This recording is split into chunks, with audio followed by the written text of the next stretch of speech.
Who's on line 9? Is this like a Keith goofing off with me? This is not. Are you sure? Pretty positive. Okay, hold on.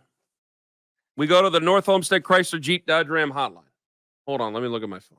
It's an interesting name that's typed in there.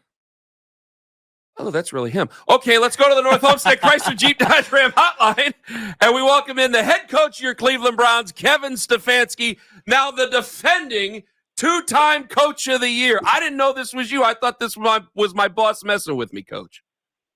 Good morning, gentlemen. How we doing? We're doing very well. Good. I thought this was the Marble Mouth of Crawford County messing with me. Coach, first off, congratulations to you. I know you weren't able to attend last night. Did you hear the guy call you? I had no idea this guy was an actor. Did you hear him call you Steven Stefanski? I did, and you know who had a great night last night was my cousin, Steve Stefanski. His phone was blowing up, and in fact, when the guy said that, my son grabbed my phone, and we called my cousin Steve, and he answers the phone, and he said, "I did it." he told me hard work pays off. So congratulations to my cousin Steve. Well, I was wondering if Steven was in the running to call plays next year, Coach. He is, yeah. He's in the running. Coach, let me ask you this. What? First off, I got to ask the typical question. What does it mean to you to win the award? Well, I wasn't there in person, but I am obviously, very, very, very grateful. Those awards, as you guys know, I mean, Miles winning the award is unbelievable. Coach Schwartz, Joe winning those things, and then for me, that thing is such a really a testament to 1,000 people. You don't win that award without great players, and I think about again Miles. You think about Amari Cooper and what Joe did, and Deshaun going 14 for 14 in the second half of Baltimore, and Dustin Hopkins coming up with huge kicks. So it's just, I think about the players. And then, with my job, I'm so blessed to have some amazing people around me, and that's the coaches, that's the staff over here, down here in Berea, and Andrew, and just I'm so lucky to have some incredible people around me. So that's the first thing that comes to mind. Do you take any time for yourself to pause and reflect for this? And I mean, again, you are right about everybody involved with the organization. True. But do you as a coach, I mean, it's not easy being an NFL head coach. I work these phones every day, and, they're up and they're down about an NFL head coach in any city out there, Kevin. I mean, do you take a moment just to kind of pause and reflect on the job you've done and still what's to come? I mean, I'm not big into reflection, if you can believe it. I literally just stepped out of an offensive meeting to jump on the horn with you guys. Listen, I'm proud of these guys from this season. I'm proud of what we were able to accomplish. But man, I'm so laser focused and back to work. And, I'm jealous of the two teams that are still playing. That's really what I'm focused on. And that's why we're already back at it this morning. Kevin, even though you always talk about the individual awards for you personally, but just for the team in general, and I know like Miles talked about it and others throughout the season, I know that's not the main goal for you guys, but what does a night last night just mean in terms of where you are, where this team is being recognized on a national stage like that? Well, first thing I think about is how cool it is for our fans. I've said it before, and I mean it. We have the best fans in the NFL. So they get to experience, the awards last night, and they get to be excited about Miles and Joe and Jim. And I just think back to this season. And honestly, one of my first things I think about is our fans, and not just down there on the lake, because it was rocking, but just really everywhere, going whether it was around town or our road games. I mean, our fans showed up. The support was unbelievable. And maybe I shouldn't be shocked, because that's just that is the Brownies fans in a nutshell. They're just so supportive of what we do. And so that's honestly, like, I'm proud of a lot this season, but I'm so happy that our fans got to experience this season and all the ups and downs, and they're right there with us. And then if last night they got to experience a little bit of that again, I'm happy for them. Well, another quick one here for you, Coach. I mean, Myles Garrett, he's over the last year, he's really taken ownership and leadership of the organization and what it means. Also being part owner of the Cavs and everything. The roots in the city are starting to run deep. What did you think when Miles won the Defensive Player of the Year finally? Yeah, I think, like you said, finally. I mean, I've been here 4 years. I've seen him play pretty incredible football. And then what we were able to do this season with Coach Schwartz and that defensive staff, unlocking, Miles, and there's more room to go. And as scary as that might be, and it's probably scary for the rest of the league, but there is room to grow for Miles. But I got to witness it. I had the best seat in the house watching some of the things he did this season. Like, go back to that Indy game. I mean, he won the game for us.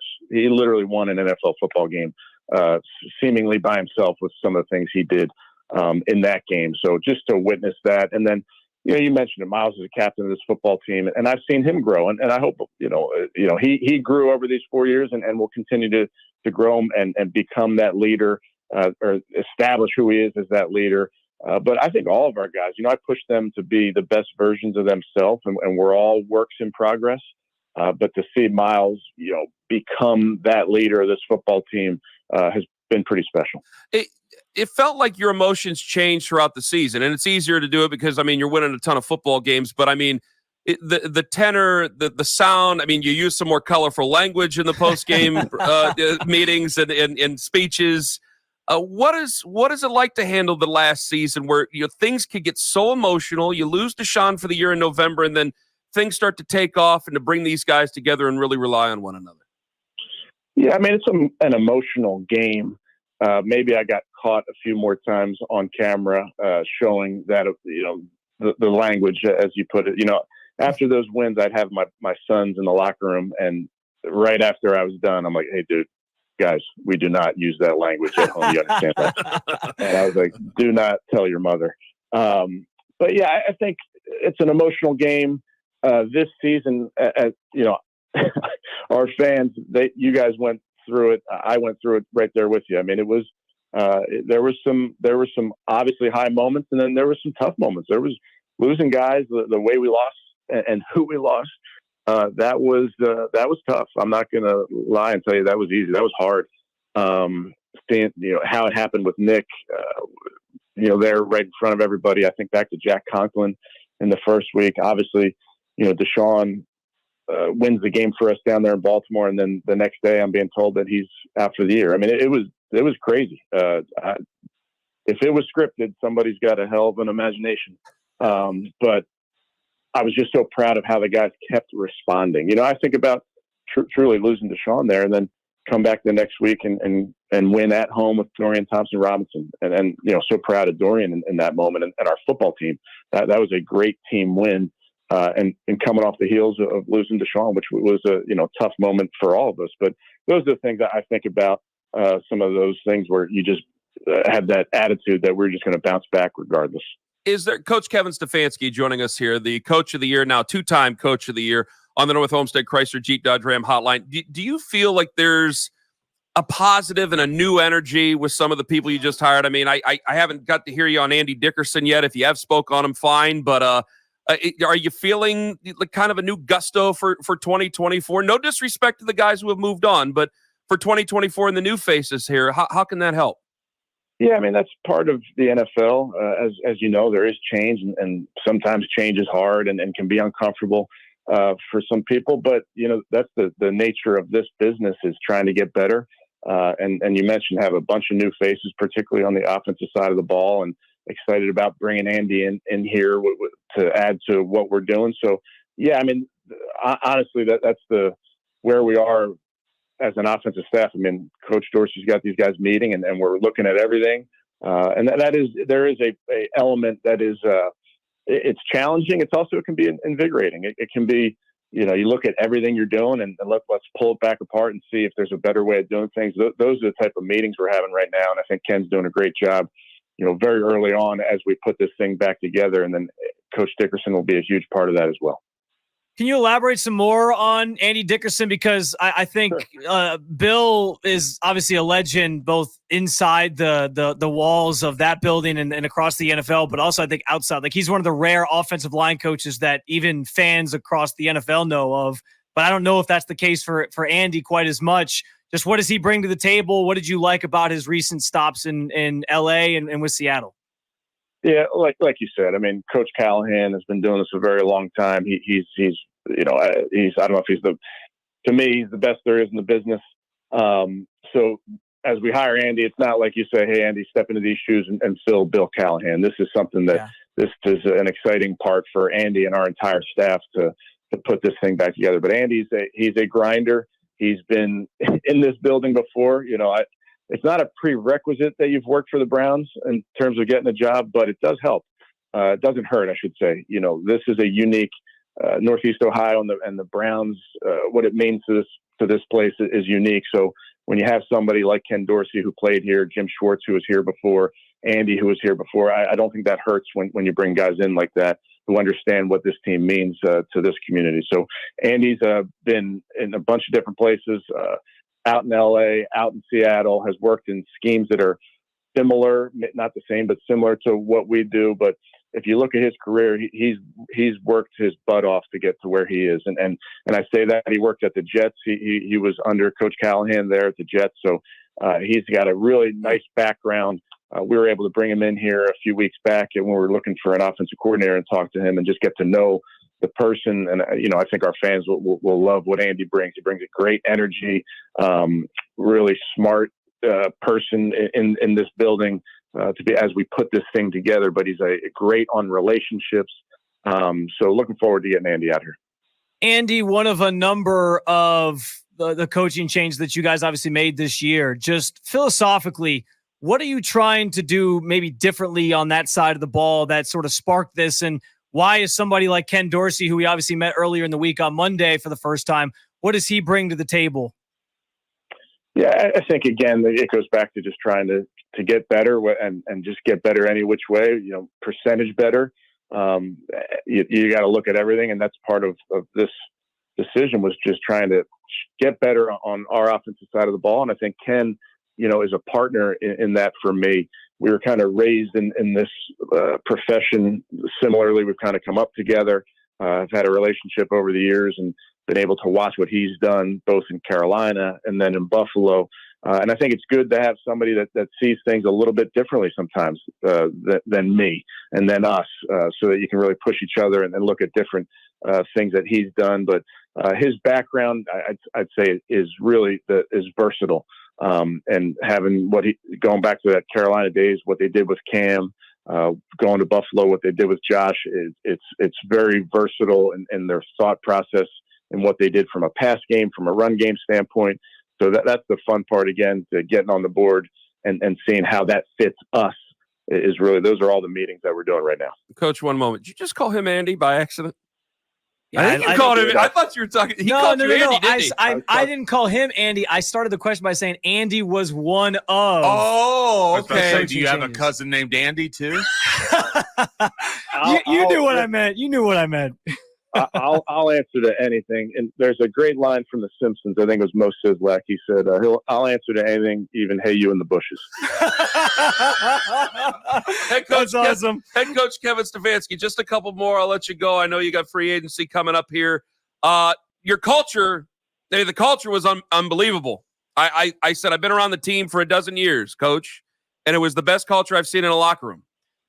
How much is that going to matter? What moves do you make? And I know that can be an Andrew question as well, but how much does culture matter when you guys were so close-knit to make this run this last year and getting ready for 2024 with whoever you bring in, draft, free agency, everything?